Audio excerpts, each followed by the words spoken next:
Hello friends, आपका मेरे channel Sonam की कहानियों में स्वागत है। आज की कहानी है नेवला और ब्राह्मण की पत्नी की कहानी।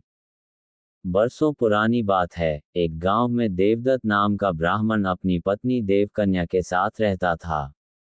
उन दोनों की कोई संतान नहीं थी।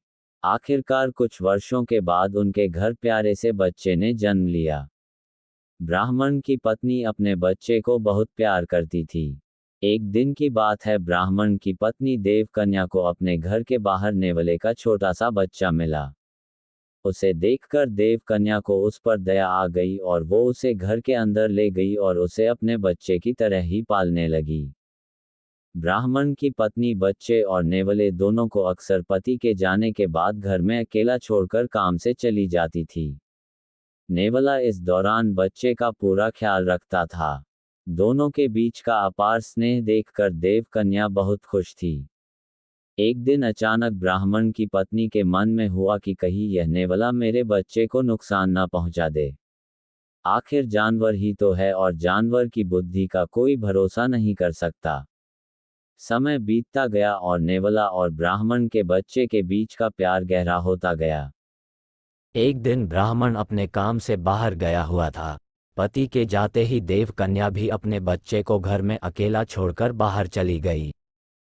इसी बीच उनके घर में एक सांप घुस आया।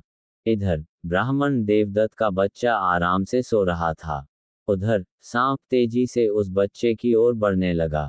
पास में ही नेवला भी था।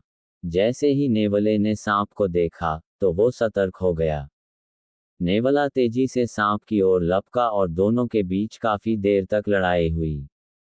आखिर में नेवले ने सांप को मारकर बच्चे की जान बचा ली। सांप को मारने के बाद नेवला आराम से घर के आंगन में बैठ गया।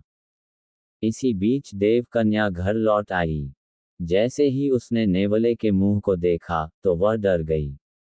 नेवले का मुंह सांप के खून से लथपथ था, लेकिन इस बात से अनजान देवकन्या ने मन में कुछ और ही सोच लिया। वो गुस्से से कांपने लगी। उसे लगा कि नेवले ने उसके प्यारे बेटे की हत्या कर दी है। यही सोचते सोचते ब्राह्मण की पत्नी ने एक लाठी उठाई और उस नेवले को पीट पीट कर मार डाला। नेवले को जान से मारने के बाद ब्राह्मणी अपने बच्चे को देखने के लिए घर के अंदर तेजी से भागी। वहां बच्चा हंसते हुए खिलौनों के साथ खेल रहा था। इसी दौरान उसकी नज़र पास में मरे पड़े सांप पर गई। सांप को देखते ही देवकन्या को बहुत पछतावा हुआ। वो भी नेवले से बहुत प्यार करती थी, लेकिन गुस्से और अपने बच्चे के मोह में उसने बिना कुछ सोचे समझे नेवले को मार दिया था।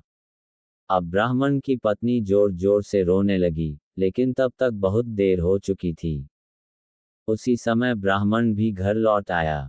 वह पत्नी की रोने की आवाज सुनकर दौड़ता हुआ घर के अंदर गया।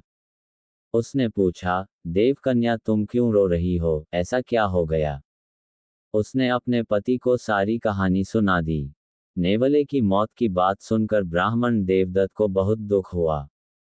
दुखी मन से ब्राह्मण ने कहा, तुम्हें बच्चे को घर में अकेले छोड़कर जाने और अविश्वास का दंड मिला है। कहानी से सीख, बिना सोचे समझे गुस्से में आकर कोई काम नहीं करना चाहिए। साथ ही विश्वास की डोर को कभी शक की वजह से टूटने नहीं देना चाहिए।